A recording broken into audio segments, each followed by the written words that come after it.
Hey there, I'm Sophia Bennett, a small town girl turned Seattle kindergarten teacher who used to think love was some kind of superpower, the one thing strong enough to fix any crack, heal any wound, conquer any storm. I know how that sounds now, almost laughable, but back then, I believed it with every beat of my heart. It was a classic gray October afternoon in 2019, the kind of Seattle drizzle that doesn't pour but just hangs in the air, soaking you slowly until you're chilled to the bone. I was 25, rushing into my favorite little indie coffee shop on Capitol Hill after a long day wrangling 20 kindergartners through finger painting and alphabet songs. My hair was frizzing under a failing ponytail, my tote bag stuffed with construction paper masterpieces and half-empty bottles of glitter glue, and I was balancing a freshly made vanilla latte like it was liquid gold, because on a day like that, it basically was. I pushed through the door, wrestling with my umbrella that had flipped inside out for the second time that week, and that's when disaster struck. In my hurry to claim the last empty corner table, I didn't notice the guy already sitting there until my elbow clipped my cup. Time slowed. The latte launched forward in a perfect arc, splashing across an open MacBook in a caramel waterfall. Keyboard drenched, screen dripping, hot coffee pooling around the trackpad like evidence at a crime scene. I froze, heat rushing to my face. "Oh my God, I'm so sorry," I yelped, lunging for the stack of napkins on the counter and dabbing frantically at the mess. "I'm the clumsiest person alive. Please tell me I didn't just murder your laptop." He looked up, and for the first time, I really saw him. Tall, even seated, with dark hair that fell messily over his forehead in that effortless way guys somehow pull off. Hazel eyes that caught the warm cafe lights and crinkled at the corners. A slow, easy smile spreading across his face. Not a trace of anger, just genuine amusement. He wore a soft flannel over a plain tee, sleeves rolled up, the whole Pacific Northwest tech bro uniform done right. Instead of snapping, he laughed, a low, warm sound that cut straight through my mortification. "Well," he said, calmly wiping a stray splash from his wrist, "that's definitely the most memorable introduction I've had all week." He grabbed more napkins and handed them to me, our fingers brushing for a split second. "I'm Ryan Carter, and you are—" "Sophia," I stammered. "Sophia Bennett. Seriously, let me buy you a new coffee, or a whole new computer if I ruined yours." The barista, bless her, remade my latte on the house and brought him a fresh black coffee. We ended up talking, and talking, and talking. He was 27, working in fintech sales for a fast-growing startup downtown, closing deals, flying to conferences, the kind of driven energy that made his stories crackle. I told him about my kindergartners, how little Mia had just learned to write her name in purple crayon, how teaching 5-year-olds felt like the most important job in the world. He listened like he meant it, asking questions, teasing gently when I got too earnest. By the time the rain outside had eased into a light mist, the cafe was emptying and we'd exchanged numbers. He walked me to the door under his umbrella, grinning. "Best coffee spill of my life, Sophia Bennett." Our first real date was the following Friday, a rooftop bar downtown with sweeping views of Puget Sound, the ferries gliding like toys below us, the Olympic Mountains turning pink in the sunset. We sipped cocktails, laughed until our sides hurt, and when he brushed a strand of hair from my face, I felt that spark, the one people write songs about. The next 2 years flew by in a blur of pure joy. Weekend mornings at the Ballard Farmers Market, picking out fresh flowers and still warm sourdough, kayaking on Lake Union at golden hour, weaving between houseboats while the city's skyline glowed behind us. Cozy nights in the Fremont loft we moved into together, exposed brick, fairy lights strung across the ceiling, takeout pho, and Netflix marathons under a shared blanket.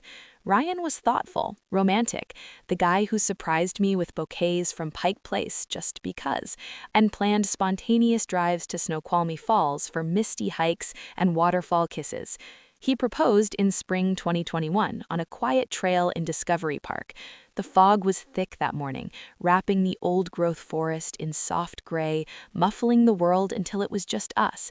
We reached a bluff overlooking the sound, waves crashing far below, and he dropped to one knee, pulling a simple solitaire from his pocket. "Sophia, you make every ordinary day feel like an adventure. Marry me?" I cried yes before he finished the sentence, the mist swirling around us like we were the only two people on Earth. The wedding was everything I'd ever dreamed. Summer 2022 at a beautiful vineyard in Woodinville. Rows of lavender blooming purple under a rare clear blue sky, string lights twinkling as dusk fell, the air sweet with grapes and summer. I walked down an aisle of flowers in a flowing boho lace dress, hair loose with baby's breath tucked in.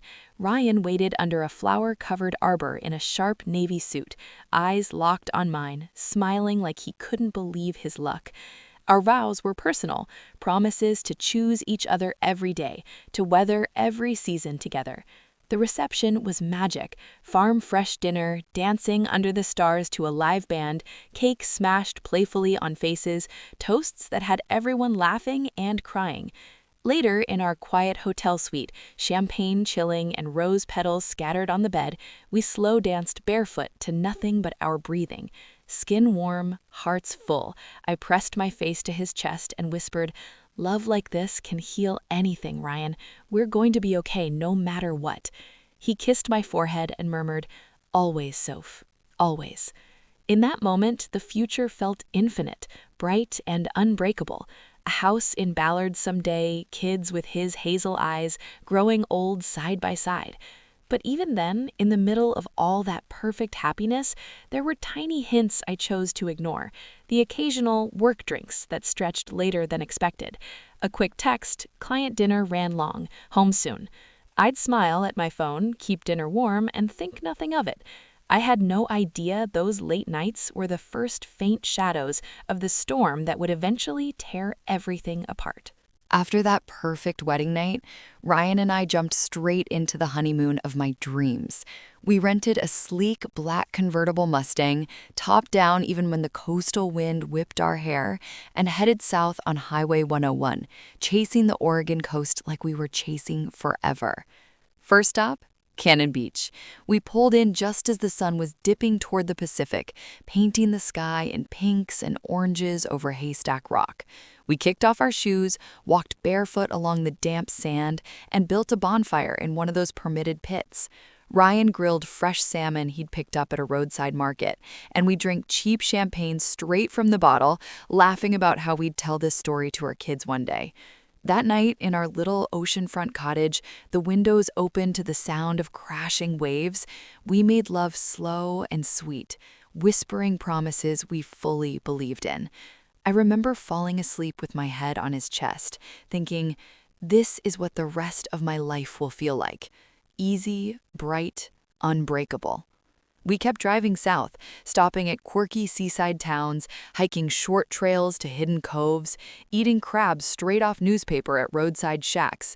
We took silly selfies in front of giant redwoods, wrote our names in the sand, and talked nonstop about the future. A craftsman house in Ballard with a big porch, 2 kids, maybe 3, a golden retriever named Scout, trips to Italy, Greece, anywhere the map pointed. Ryan's eyes lit up when he talked about his career, how his startup was exploding, how the next big bonus would get us closer to that down payment. I soaked it all in, feeling like the luckiest woman alive. When we got back to Seattle, real life settled in gently. We moved into a bigger loft in Fremont, exposed brick, huge windows overlooking the ship canal, the kind of place that felt like a magazine spread. I went back to teaching kindergarten, planning circle time songs and cutting out paper pumpkins for fall.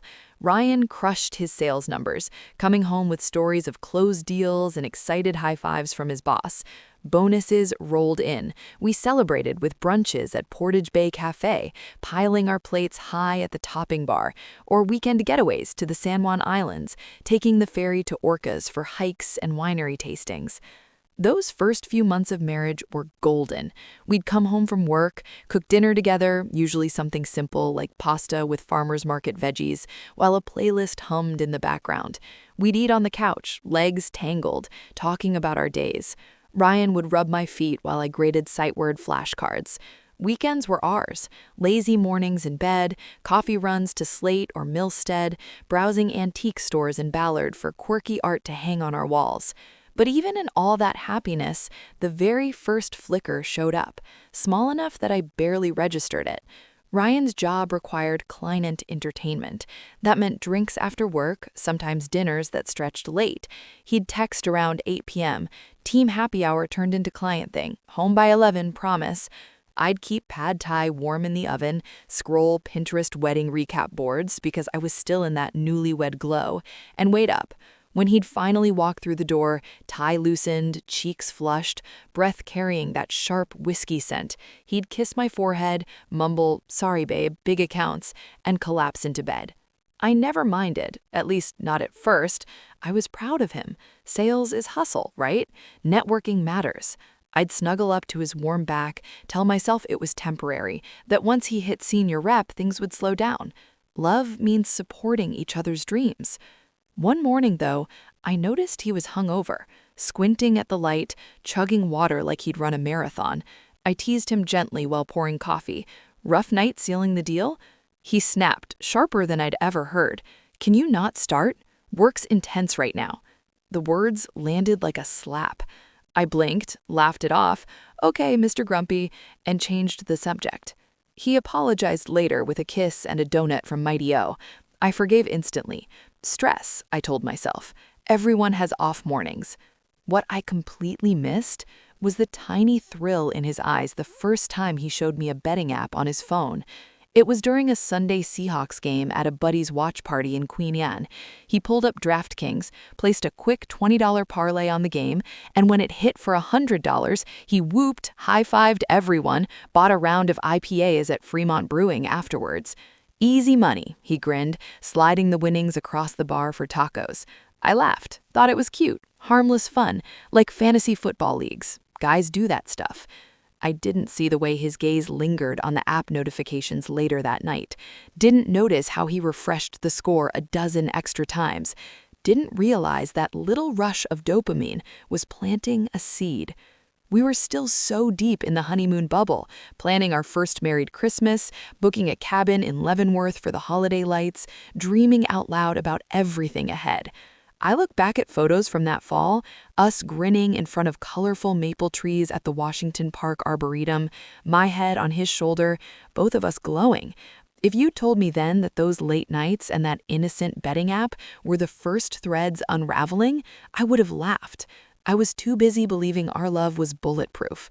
But threads pull loose quietly, and once they start, it's hard to notice until the whole thing begins to fray. The honeymoon glow had started to fade, not dramatically, not with some big, explosive fight, but slowly, like the Seattle fog rolling in off the Sound and swallowing the skyline one block at a time. At first, everything still looked perfect from the outside. We had the cute Fremont loft, the weekend routines, the couple photos on Instagram that got all the heart emojis from friends. I was deep into my kindergarten teaching groove, planning themed units, decorating bulletin boards with construction paper turkeys for Thanksgiving, coming home exhausted but fulfilled. Ryan was climbing at work. His startup had just landed a huge funding round, and his commission checks were bigger than ever. We upgraded to a nicer SUV, booked a spring trip to Maui, talked seriously about starting to save for a house. But inside our home, the conversations changed. They went from dreamy future plans to practical logistics. Did you remember to pay the internet bill? Whose turn to take out the recycling? We're out of coffee. Can you grab some on your way home? Little stuff, normal married stuff, but the warmth behind the words started cooling. The first time Ryan really snapped at me, I was caught off guard. It was a random Tuesday evening in early fall. I'd had a chaotic day. 2 kids threw up during circle time, another bit a classmate over a crayon dispute, and I came home later than usual because I had to stay for a parent phone call. Dinner was takeout teriyaki from our favorite spot in Ballard. I set the table, called Ryan from the couch where he was scrolling his phone, and asked if he could grab plates. He didn't look up right away, just muttered, "In a minute." When I asked again 5 minutes later, he exploded. Sophia, can you not nag me the second I get home?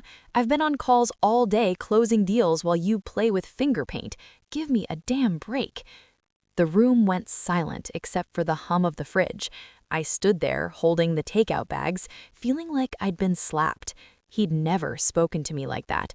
I blinked back the sting in my eyes, forced a laugh, and said, "Okay, sorry. Rough day for both of us, I guess."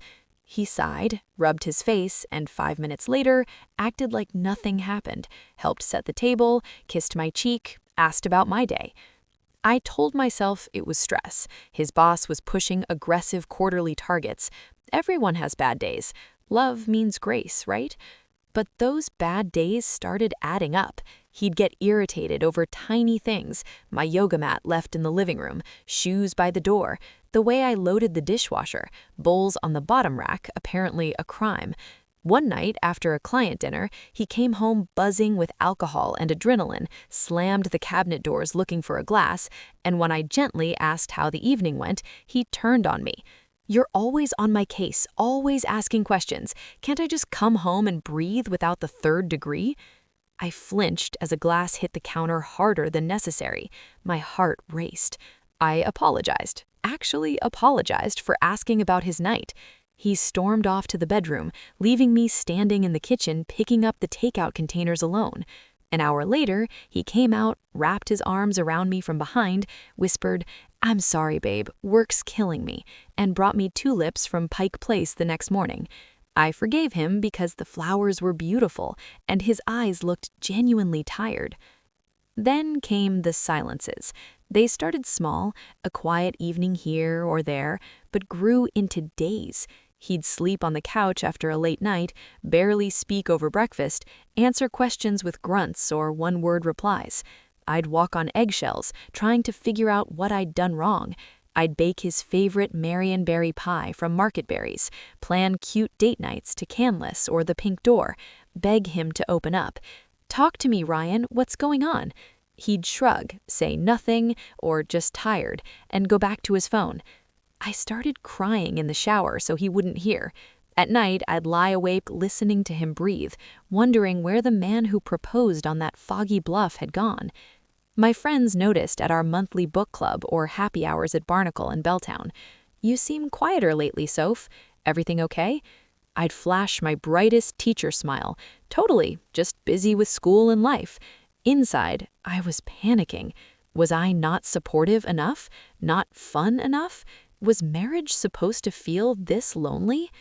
I pulled back from my own life to keep the peace, canceled girls' wine nights because Ryan would sulk or make passive comments like, "Going out again?" Skipped my Saturday morning yoga class at Core Power because he called it selfish time away. My world shrank to the walls of our loft, to keeping things calm, to trying harder to make him happy. And those late nights, they were becoming routine. Bar receipts tucked in his jacket pocket, $180 tabs on a Wednesday, $220 on a Thursday. When I asked, he'd say team thing or client entertainment, gotta do it to close deals. I wanted to believe him. I did believe him. Love means trust. But doubt started whispering, soft and persistent, like rain against the windows. What was he really doing on those nights?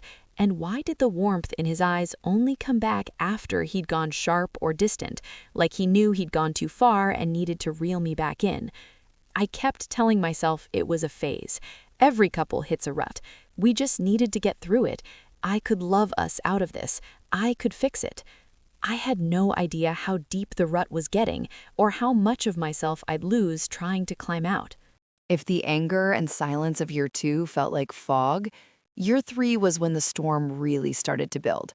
The little things I'd been brushing off, the late nights, the sharp words, the way Ryan's eyes would glaze over when he stared at his phone. They weren't random anymore. They had a pattern. And that pattern had a name: gambling. It didn't announce itself with trumpets. It crept in like the tide, slow and steady, until suddenly you realize the water is up to your waist. The first time I noticed the betting apps was innocent enough. Ryan had always loved sports. Seahawks Sundays were sacred. March Madness brackets a tradition from his college days. One Sunday afternoon in early 2023, we were at a friend's watch party in Queen Anne. The game was loud, wings and beer everywhere, everyone yelling at the TV.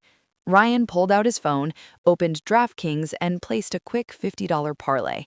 When it hit for $300, he jumped up, whooped, bought a round for the whole room. "Easy money, babe," he grinned at me across the crowded living room, eyes bright with that rush. I laughed, thought it was cute. Harmless guy stuff. Over the next few months, the apps became a regular thing. Notifications would ping during dinner, NBA lines, NHL props, even random European soccer games. He'd show me wins here and there, $200 on a UFC upset, $500 on a golf tournament. Side hustle, he'd wink. Our joint checking account dipped a little, $300 here, $600 there, but he always had an explanation. Work bonus got delayed. Taxes took a bigger bite this quarter. I nodded because I wanted to believe him. Then came the credit card statements. I usually handled the bills, so I saw it first. $2,800 charged to an online casino site I'd never heard of. When I asked him about it that night over leftover lasagna, his face tightened. "Bad streak," he admitted after a long pause. "Vegas conference last month. Blackjack table got me. But I'm done. Promise." He deleted the apps in front of me, or at least the ones I could see. We had a long talk on the couch, my hand in his. He said work stress was getting to him, that the thrill helped him unwind. I held him while he promised it was over. We even booked a romantic weekend at Suncadia Lodge to reconnect. Hiking, spa days, wine by the fire. For a couple of weeks, things felt almost normal again. We made love like we used to, laughed over inside jokes, planned a summer trip to Lake Chelan. But promises are fragile when addiction is involved. A few months later, I found a pawn ticket in the pocket of his winter coat while doing laundry. His dad's old acoustic guitar, the one he'd learned to play on in high school, the one he swore he'd pass down to our kids someday, was gone. Pawned for $400. When I confronted him, tears already streaming, he got defensive fast. "It's temporary, Soph. I needed quick cash for a work thing." Lie. I knew it was a lie. His voice rose. "Why are you going through my stuff anyway? Don't you trust me?" The fight was ugly. He punched the drywall in our hallway, knuckles split, blood on the beige paint. I bandaged his hand in silence while he muttered about how I didn't understand pressure, how everyone bets sometimes, how I was blowing it out of proportion. The next day, he brought home roses and an apology, said he'd talk to someone if it would make me feel better. I clung to that. Love means believing in second chances. But there were no talks, no Gamblers Anonymous meetings, no therapy. Instead, the midnight phone glow became constant. I'd wake up at 2 a.m. to find him on the balcony, lit by the blue screen, furiously tapping. Our savings account kept shrinking. $4,000 gone, then $7,000. Investment opportunity, he claimed once. Another time, helping a buddy out. I started checking statements obsessively, heart pounding every time I logged in. One rainy October night, I found a second credit card I didn't know about. $12,000 balance, all casino charges. I waited until he got home from another client dinner, reeking of whiskey and defeat. The confrontation in our kitchen was the worst yet. I laid the statements on the counter like evidence. "Ryan, this is our future, the house fund, our life." His face crumpled, then hardened. "You think I don't know that? I'm trying to build something bigger for us." He yelled about bad beats, near misses, how one good night would fix everything. I begged him to get help. He refused. "I'm not some degenerate. I can stop any time." Then he turned it on me. "If you weren't always watching the accounts like a hawk, maybe I wouldn't feel so trapped." I slept on the couch that night. He didn't come after me. The next morning, he acted like it was just another rough patch, kissed my forehead, said, "We're good, right?" And because I was terrified of losing him, I nodded. I told myself I could love him through this, that if I was patient enough, supportive enough, he'd choose us over the rush. But every time I closed my eyes, I saw that pawn ticket, the guitar, the empty savings line, and a new fear started growing. How deep was this hole, and how much of me would disappear trying to pull him out? By the middle of year 3, our marriage didn't feel like a marriage anymore. It felt like living with a stranger who wore Ryan's face but carried someone else's darkness inside. The gambling wasn't a secret now. It was the third person in our home, silent most of the time, but always there, eating away at everything we'd built. Weekends used to be sacred. Saturday farmers markets, lazy brunches, hikes in Discovery Park, or just binge watching a new series tangled on the couch. But those disappeared almost overnight. Brian started calling them guys' trips, golf outings at Chambers Bay with his work buddies, fishing weekends on the Olympic Peninsula, poker nights that ran late. He'd leave Friday after work with a quick kiss and a duffel bag, promising to be back Sunday evening. I'd smile, say have fun, and try not to notice how his eyes avoided mine.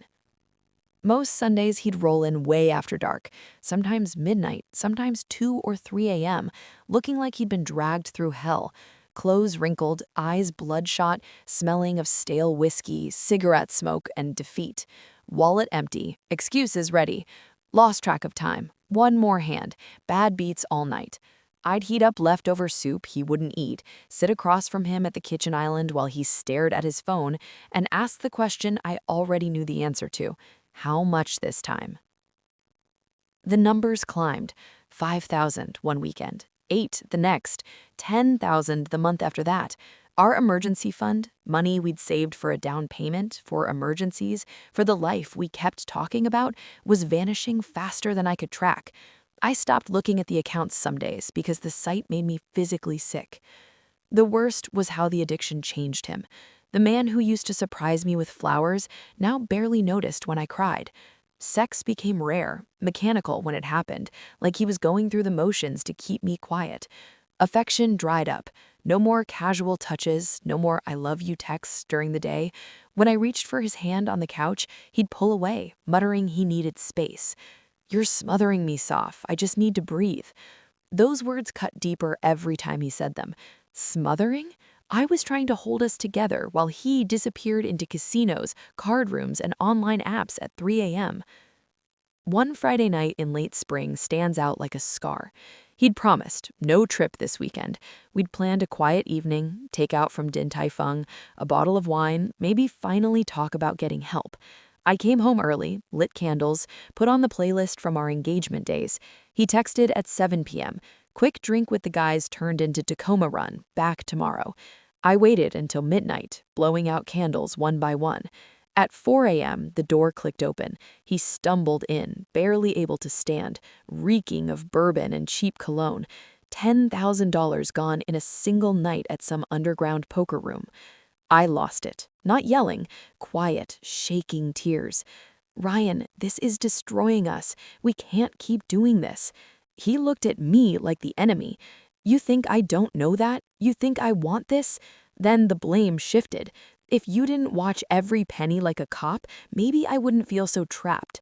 He crashed on the couch. I sat on the kitchen floor until sunrise, hugging my knees, wondering how we'd gotten here. After that, the silences grew heavier. Days would pass with barely a conversation. He'd sleep half the day after a bender, wake up irritable, snap over nothing. Burnt toast, a question about laundry, the sound of my voice. I learned to make myself small, speak softly, avoid certain topics, walk on eggshells so thick I forgot what solid ground felt like. My body started reacting. I lost weight without trying, 15 pounds in a few months. Sleep came in fragments. I'd lie awake listening for his breathing, terrified of the next disappearance. Friends stopped inviting us out as a couple. They could feel the tension. When I went alone, they'd pull me aside. Soph, you look exhausted. Is everything okay at home? I'd lie with a bright smile, just a busy season. But there were moments that planted deeper fear. Once, folding his jacket, I caught a trace of women's perfume, sweet, floral, not mine. When I asked, he laughed it off. Coworker hugged me goodbye, you're being paranoid. Another time, his phone buzzed at 2 a.m. while he was in the shower. The preview? A heart emoji from a contact saved as L_sales. I didn't unlock it. I couldn't. But the seed was there. I kept telling myself I could love him out of this, that if I was patient enough, strong enough, he'd hit rock bottom and choose recovery. Choose us. I didn't yet understand that rock bottom wasn't a place he'd reach. It was a place he'd drag me to first. Fall 2024 felt like living inside a pressure cooker. The air in our loft was thick with unspoken accusations, unpaid bills, and the constant buzz of Ryan's phone. I'd stopped asking where he was going on weekends because the answer was always the same: somewhere he could chase the next big win. By then, I knew the signs by heart. Friday afternoons, he'd get restless, pacing, checking sports lines, texting in short bursts. He'd kiss me goodbye with a forced smile, say, "Love you, back Sunday," and disappear. I'd spend the weekends alone, grading papers I couldn't focus on, meal prepping for one, scrolling real estate listings for houses we'd never afford now. Friends stopped asking why Ryan wasn't around. They just gave me that soft, worried look that made me want to disappear. November brought endless rain, typical Seattle gray that matched the inside of my head. One Thursday evening, Ryan came home earlier than usual. For a second, hope flittered. Maybe this weekend would be different. Maybe we'd finally talk. I'd made his favorite, cast iron salmon with roasted Brussels sprouts, and opened a bottle of Cabernet we'd been saving. We ate mostly in silence, but he seemed calmer. When I suggested a movie on the couch, he nodded. We actually cuddled. His arm around me felt like the old days. I let myself believe we were turning a corner. Then his phone buzzed. He glanced at it, face tightening. "Client thing tomorrow in Tacoma," he said, voice flat. "Early tea time, probably stay over." I felt the familiar knot in my stomach, but kept my voice steady. "Okay, be safe." He kissed my forehead and went to pack. Friday came and went. Texts from him were short. "Good day, still playing, love you." By Saturday night, nothing. I sent a few messages, casual at first, then worried. No reply. Phone went straight to voicemail. I called his buddies he usually golfed with. Nobody had seen him. I drove to the country club he sometimes played. His SUV wasn't there. By midnight, I was pacing, imagining accidents, hospitals. I called every ER from Seattle to Tacoma. Nothing. At 3:17 a.m. Sunday, keys rattled in the lock. The door opened, and Ryan half fell inside. He looked like he'd been through a war, shirt untucked and stained, eyes wild, face gray. He smelled like a distillery, could barely stand. I rushed to catch him before he hit the floor. "What happened? Are you okay?" My voice cracked. He pushed me away, stumbled to the kitchen, and braced himself on the counter. When he finally spoke, it was a whisper. 30,000. Gone. I felt the floor tilt. $30,000 in one weekend. We didn't have $30,000 anymore. Our savings were already drained, credit cards maxed, even my personal teacher's credit union line tapped out from emergencies he's sworn were the last. I don't remember sitting down, but suddenly I was on a bar stool staring at him. "How, Ryan? How?" He wouldn't look at me. "Private game. High stakes. Thought I could turn it around. One good pot." His voice trailed off. Then the defensiveness kicked in. "I was up big early. If that river card hadn't hit—" "Stop." The word came out sharper than I intended. "Just stop." We fought like we never had before. Not the quiet eggshell fights of the past. This was raw, loud, everything spilling out. I screamed about the lies, the money, the life we were losing. He screamed back about pressure, bad luck, how I didn't understand what it felt like to chase a win when everything else felt out of control. At one point, he swept an arm across the counter. Glasses shattered on the tile. I flinched, heart pounding. "You're the problem," he yelled. "Always watching, always judging. No wonder I need an escape." I laughed, bitter, broken. "Escape? You've escaped us into nothing, Ryan. There's nothing left." He grabbed his keys. "I can't do this." Door slammed, engine revved. Gone again. I slid to the floor among the glass shards, sobbing until my throat was raw. When dawn came, gray light filtering through the windows, I cleaned up the mess in a daze. Texted work I was sick for Monday, curled on the couch in the same clothes and didn't move for 2 days. He trickled back midweek with the usual script: flowers, tears, promises. "Rock bottom this time, Soph, I swear." Suggested couples counseling. We went to one session in a quiet office in Fremont. The therapist asked gentle questions. Ryan sat rigid, arms crossed. Halfway through, he stood up. "This is bullshit. I don't need to pay someone to tell me I'm screwed up." He walked out. I sat there stunned while the therapist handed me tissues and a list of resources. The cycle repeated. A week of calm, him deleting apps in front of me, attending one GA meeting, then quitting because those people aren't like me. Another weekend disappearance, more losses, silence that lasted days. Christmas came and went alone. I strung lights anyway, baked cookies I didn't eat, watched the ship canals sparkle from our window, and wondered how the city could look so beautiful when everything inside me was breaking. One night, while he showered, his phone lit up on the counter. Preview of a text from L. Can't wait for next weekend, comma, heart. I stared at those hearts until the screen went dark. Addiction I'd been fighting, but this was something new, something that made the ground beneath me feel even less stable. I didn't confront him, not yet. I was too tired, too scared of what the truth might cost. But deep down, I knew the storm wasn't just building anymore. It had arrived. After that November night when $30,000 vanished and Ryan walked out mid-fight, something inside me shifted. Not a dramatic break, just a quiet, exhausted surrender to the truth I'd been avoiding. I couldn't keep pretending everything was fixable with more love, more patience, more forgiveness. He came back 3 days later with the usual playbook: red-rimmed eyes, a bouquet of grocery store roses, and a speech about how scared he was of losing me. He promised therapy, this time for real. He even booked an appointment with a gambling addiction specialist in Bellevue. I wanted so badly to believe him that I let him move back in. For a few weeks, things were almost peaceful. He went to 2 meetings, showed me the chips, talked about triggers. We had careful, surface-level conversations on the couch, holding hands like fragile glass. I started sleeping through the night again. But peace built on secrets never lasts. One evening in early December, Ryan was in the shower after a long day. His phone was on the kitchen counter, face up, charging. It buzzed, once, twice. I wasn't planning to look. I'd promised myself no more snooping. It only made me feel crazy. But the screen lit up with a preview I couldn't ignore. Miss you already, can't stop thinking about Vegas last month, hot eyes, heart, from a contact saved simply as L. My stomach dropped. Vegas last month? He told me that was a solo work conference, client meetings, keynote speeches, early nights because he was trying to be good. Hands shaking, I picked up the phone. His passcode was still our wedding date. I opened the thread before the rational part of my brain could stop me. What I found gutted me.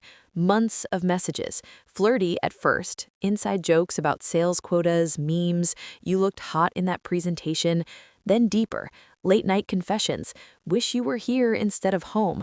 Photos, her in a tight dress at a hotel bar mirror selfie. Him shirtless in a gym, captioned, thinking of you. Plans, next conference will have the whole night. References to hotel rooms, champagne, the king bed was worth it. One message from her, tell the wife you're working late again, winky face. It wasn't just emotional, it was physical, repeatedly. I scrolled back further and saw ties to the gambling, her encouraging big bets, celebrating wins with "that calls for round 2, consoling losses with "come over, I'll make you feel better." She knew he was married, she didn't care. The shower shut off. I set the phone down exactly as it was, walked to the bedroom on autopilot, and closed the door. He came out humming, towel around his waist, asking what I wanted for dinner. I stared at him and said, "We need to talk." I showed him the phone. No yelling this time, just cold, quiet evidence. At first, denial. You're misreading it. She's just a coworker who flirts with everyone. Then, anger. Why were you going through my phone? Don't you trust me? Classic gaslighting. When the proof was too much, screenshots I'd already taken, he crumbled, sat on the bed with his head in his hands, and admitted parts of it. Her name's Lauren. We met at a regional sales conference last year. It started as drinks after sessions, then more. It's not serious, Soph. It's just escape. You've been so distant with all the money stress, always watching me. She doesn't judge. He blamed me, said if I'd been more fun, more supportive, he wouldn't have needed the rush from gambling or from her. I laughed, a hollow, broken sound. I've been distant? Ryan, I've been holding us together alone while you disappear into casinos and her bed. He begged, cried, said it was over with her, that he'd block her, go to intensive therapy, do anything, swore the gambling was the root and the affair was just a symptom. I listened, numb, while he promised the world for the 100th time. That night, I slept on the couch. The next day, I started therapy alone, found a counselor in Capitol Hill who specialized in betrayal trauma. The words she used landed heavy: emotional abuse, financial abuse, gaslighting, codependency. I resisted at first, but I love him. We have history. She gently asked, "Does love feel like this?" Meanwhile, the money situation got worse. Collection calls started coming, shady lenders he'd borrowed from to chase losses, voicemails with gravelly voices. "Tell Ryan we need payment or we'll find him." One even mentioned my name, knew where I taught. I changed our locks, filed a police report. Ryan swore they were bluffing, that he'd pay them off with his next bonus. But there was no next bonus. His performance had tanked. He was on a performance improvement plan at work.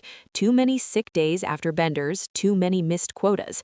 I started hiding cash, moving what little was left into an account he couldn't touch.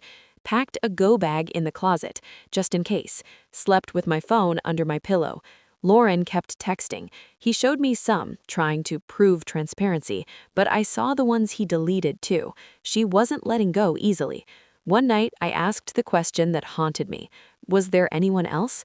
He hesitated too long. Then, a couple hookups on the road, nothing serious. My world tilted again. I stopped eating much, lost more weight. Friends staged a quiet intervention over coffee in Ballard. "Sophia, this isn't love anymore. This is survival." I cried in a cafe bathroom while they waited outside. I knew I couldn't stay, but leaving felt impossible, terrifying. Where would I go? How would I untangle finances ruined by his choices? And the worst part of me still loved the man he used to be, the one who spilled coffee with me and promised forever. But that man was gone, and the woman I was becoming, scared, small, exhausted, couldn't survive much longer. The final thread was fraying. I just didn't know how violently it would snap. By spring 2025, I barely recognized the woman staring back at me in the mirror. The spark that used to light up my eyes when I talked about my kindergartners or laughed at Ryan's jokes was gone. In its place were dark circles that no concealer could hide, hollow cheeks from 25 pounds lost without trying, and hair that had started thinning from stress. I looked like a ghost haunting my own life. Mornings were the worst. I'd wake up in our king bed, Ryan usually on the far edge or more often still not home, and feel this heavy dread settle over me before my feet even hit the floor. Getting ready for work felt like dragging myself through mud. I'd stand under the shower longer than necessary, letting the hot water run until it cooled, hoping it would wash away the exhaustion, but it never did. At school, I was going through motions. The kids still adored me, Miss Bennett with the silly songs and endless patience, but my coworkers noticed. "You seem off, Soph," my teaching partner whispered one day during recess. "Everything okay?" I smiled the smile I'd perfected, bright, quick, empty. "Just a long winter. I'm fine." Inside, I was screaming. Home was a minefield. Ryan's moods swung wildly. Some days he'd be almost sweet, bringing takeout, suggesting a walk around Green Lake, promising again that he was handling things. Other days, the rage came out of nowhere. A wrong look, a question about money, even the sound of me unloading the dishwasher could set him off. He'd slam doors, punch walls, there were now 3 patched holes hidden behind frames, or disappear for hours with a slammed "I need space." I walked on eggshells so thin I forgot how to walk normally. I stopped bringing up the gambling or Lauren, stopped asking where he'd been, learned to make myself small and quiet to keep the peace. My hobbies vanished one by one. No more Saturday yoga at Core Power, Ryan called it selfish. No more book club or happy hours with friends. He'd sulk or accuse me of escaping him. Even my weekend meal prep ritual felt pointless. Half the time, he wasn't home to eat it. One night stands out like a bruise. He came home after another vanishing act, 2 days this time, no texts. I'd barely slept, fielding more collection calls, one threatening enough that I'd called the non-emergency police line again. When he walked in, reeking of whiskey and smoke, I was folding laundry just to keep my hands busy. He looked at the pile of his clothes and snapped, "You're always cleaning up my messes," literally. The fight escalated fast. He accused me of nagging, of making him feel trapped. When I finally said, "Ryan, I'm scared, for us, for you," he lost it, shoved past me hard enough that I stumbled into the fridge. My shoulder hit the handle. Pain bloomed instantly. A bruise the size of a softball appeared by morning. I wore long sleeves to school for a week, lying to everyone who asked. That was the first time he'd put hands on me in anger. He cried the next day, big, messy tears, swore it was an accident, that the gambling stress was eating him alive, that he'd get help. I wanted to believe him so badly that I did. Again. Therapy became my only lifeline. My counselor, Dr. Reyes, was kind but direct. Week after week, she named what I couldn't: emotional terrorism, financial abuse, trauma bonding. This isn't love anymore, Sophia. This is survival. I'd cry in her office, then go home and cook dinner for a man who might not show up. I was codependent, she said. I was trauma bonded. I hated those words, but they fit. I stopped eating properly. Food tasted like nothing. Sleep came only with melatonin and white noise. My body was shutting down. One day at school, I almost passed out during story time. The principal sent me home early. My mom called from Spokane. "Come stay with us, just for a weekend." I almost said yes, but Ryan overheard and got quiet. Dangerously quiet. I stayed. The threats from lenders escalated. One left a voicemail that mentioned my school's name and address. Ryan finally admitted he'd borrowed from people who weren't banks, shady bookies with connections. He disappeared for 4 days after that. When he came back, he looked terrified, said he'd made a payment plan. I didn't ask with what money. I started having panic attacks. The first one hit in the grocery store, heart racing, vision tunneling, convinced someone was following me. I left a full cart in the aisle and drove home shaking. Friends tried harder. A group text turned into a coffee intervention at Le Panier in Pike Place. They sat me down with croissants I couldn't eat and said the words I needed. "We're scared for you. This isn't normal. You deserve better." I sobbed in the bathroom while they waited outside. That night, I looked in the mirror again, really looked.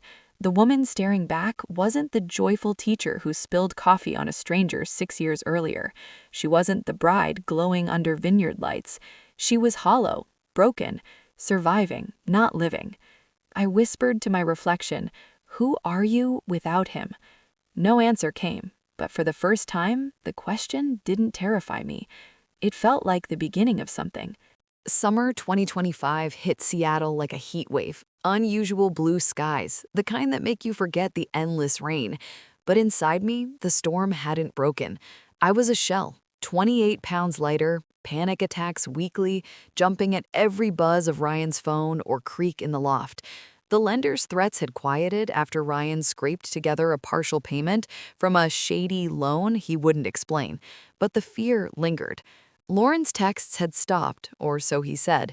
He was on probation at work, home more but moodier, snapping over cereal brands or my long showers. I'd stopped fighting, stopped hoping, just survived. Dr. Reyes, my therapist, kept pushing. "What do you want, Sophia? Not for him, for you." I'd stare at her office fern, mumbling about kids, teaching, a normal life. But deep down, I knew. Leaving meant unraveling everything. The loft lease in my name, joint debts over $50K, the shame of admitting failure after those vineyard vows. Friends urged divorce lawyers. My mom sent care packages from Spokane with notes, "You're enough, baby girl." Ryan sensed it. Clung harder with half-hearted date nights at Elliott Bay Book Company, promises of inpatient rehab next month. The turning point came mid-June. School let out for summer break, and I woke up one Saturday with a hollow ache. Ryan was gone, another work emergency in Bellevue. I stared at the ceiling, the ship canal glittering mockingly outside. Then I remembered Mount Rainier. We'd hiked there early in dating. Neches Peak Loop, wildflowers exploding in purples and yellows, glaciers gleaming. That vibrant Sophia existed then. Screw it. I threw clothes in a backpack, water, trail mix, bear spray, my phone off silent for once, drove the hour plus to the Paradise entrance, paid the fee, laced up boots I hadn't worn in years. The trailhead smelled like pine and earth, fresh, alive. No eggshells, no whiskey breath, just me and the mountain. The first mile was hell. My legs burned, lungs gasped at 5,000 feet, sweat soaked my tank top. But halfway up, past the snowfields melting into streams, something shifted. Marmots whistled from rocks, lupin bloomed electric blue. I passed hikers, families laughing, couples holding hands, and felt a tang, but not jealousy. Freedom. At the summit viewpoint, Skyline Trail overlook, the world opened. Rainier's massive white dome dominated, Paradise River carving below, Cascade Peaks stretching forever. Wind whipped my hair, sun warmed my face. I dropped my pack, sat on a boulder, and for the first time in years, cried. Not from pain, but release. Tears mixed with sweat as I screamed into the void. I can't do this anymore. Echoes faded. No one judged, no apologies needed. In that silence, truth hit like summit lightning. Staying wasn't love, it was fear of being alone, of starting over broke at 29, of what people would say. Sophia Bennett, the girl who couldn't make it work. But dying inside, that was worse. I'd tried everything: forgiveness, therapy, ultimatums. Ryan's patterns, relapse, blame, rage, were his chains, not mine to break. I hiked down lighter, called Dr. Reyes from the car. I need a divorce lawyer. She gave me 3 names. Monday morning, I met Lisa Tran at a no-nonsense firm in Belltown. Sharp suit, no bullshit. Reviewed finances, our loft, my name, thank God. His gambling debts, separate but collections looming. No kids to fight over. Filed June 17th, 2025, King County Superior Court. Petition cited irreconcilable differences, but Lisa added protections for financial abuse. Ryan was blindsided, burst into the loft that night, eyes wild. "Divorce? You're throwing us away." Rage first, smashed a lamp, veins bulging. Then, please, flowers on his knees. "I'll go to rehab today. We can fix this." He'd been soberish 30 days, showed AA chips. For a heartbeat, doubt crept in, but patterns screamed. Untreated addiction, Lauren's ghost, that fridge shove, no more. Hell began. He lawyered up, a sleazy guy from Tacoma who accused me of alienation of affection, hid assets in crypto wallets I tracked via my secret bank app, fought over the SUV. He got it, with keys missing once. Loft mediation, he drained the joint account last minute, left me $200 overdrawn. Family split hard. His parents called, "You didn't pray enough, didn't submit," blamed my career focus. Mine rallied. Dad drove from Spokane for moral support.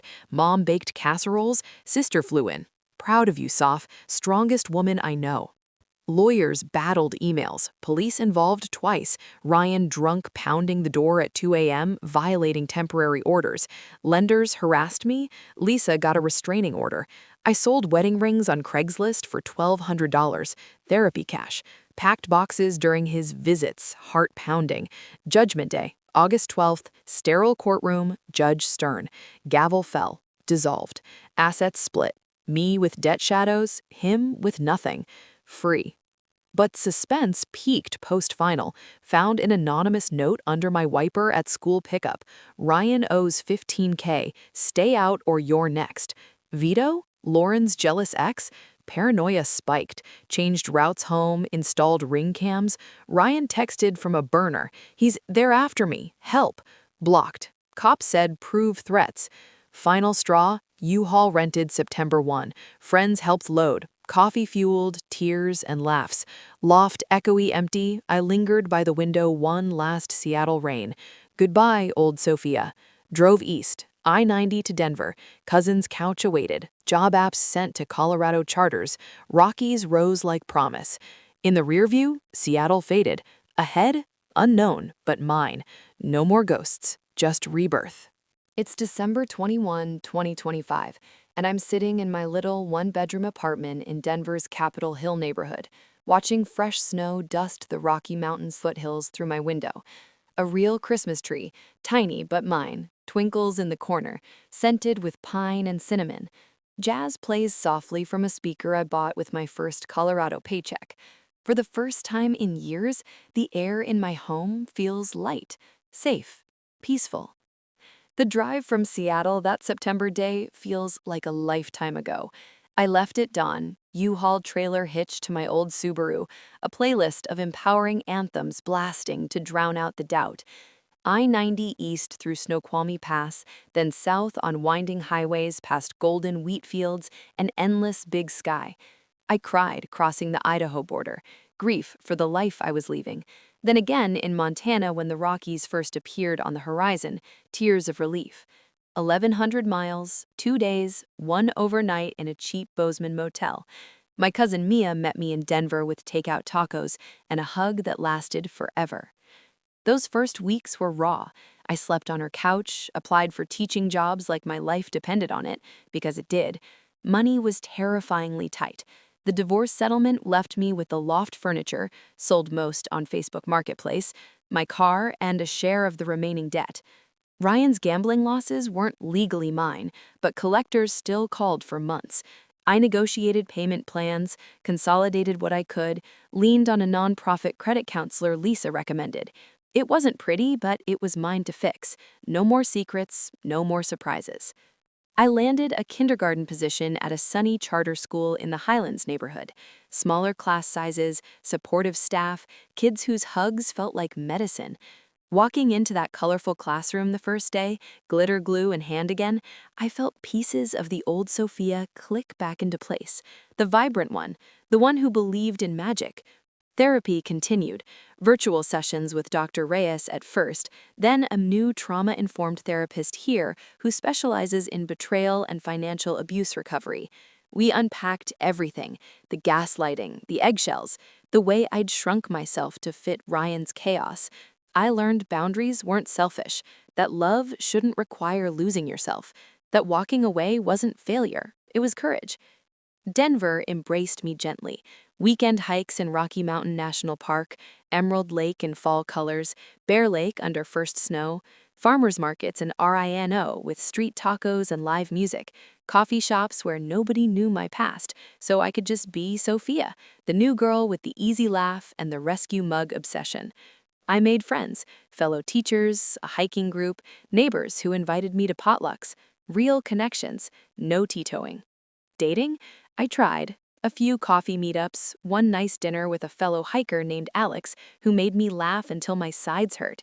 Nothing serious yet, I'm still healing. But the butterflies felt good, proof my heart wasn't permanently broken. Ryan? I heard through a mutual friend back in Seattle.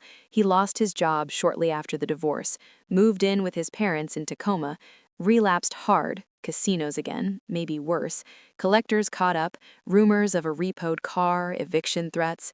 Part of me aches for the man he was in that coffee shop spill, the one who carried me over waterfalls and promised forever. But mostly, I feel sad for him from a distance. His choices, his consequences. I wish him recovery, truly, but I'm done carrying it. I've rebuilt slowly, deliberately, paid off 2 credit cards, built a small emergency fund, $3,000 and growing, sacred in a high-yield account he'll never touch, bought plants that thrive under my care, adopted a scruffy mutt from the Dumb Friends League, named her Rainier because mountains saved me. She sleeps at the foot of my bed now, warm and loyal in ways people sometimes aren't. This Christmas, I'm hosting. Mia and her partner, a couple teacher friends, maybe Alex if timing works, tamales, hot cocoa spiked with peppermint schnapps, a cheesy holiday movie marathon. No tension, no waiting for slammed doors or drunk apologies, just laughter, warmth, chosen family. Sometimes I catch my reflection, healthy weight back, eyes bright again, smile real, and I barely recognize her, but she's me. The strongest version yet, forged in fire, rising in sunshine. If you're reading this and you're where I was, dimmed, doubting, clinging to a love that hurts more than it heals, please hear me. You are not alone. You are not the problem. Love shouldn't break you. It should lift you, steady you, let you grow. I thought saving our marriage meant saving him. I was wrong. The person I needed to save was me, and I did. On the other side, freedom, peace, a life that's truly, finally mine. Thank you for walking this story with me. If it resonates, take that first step today. You deserve the sunshine too.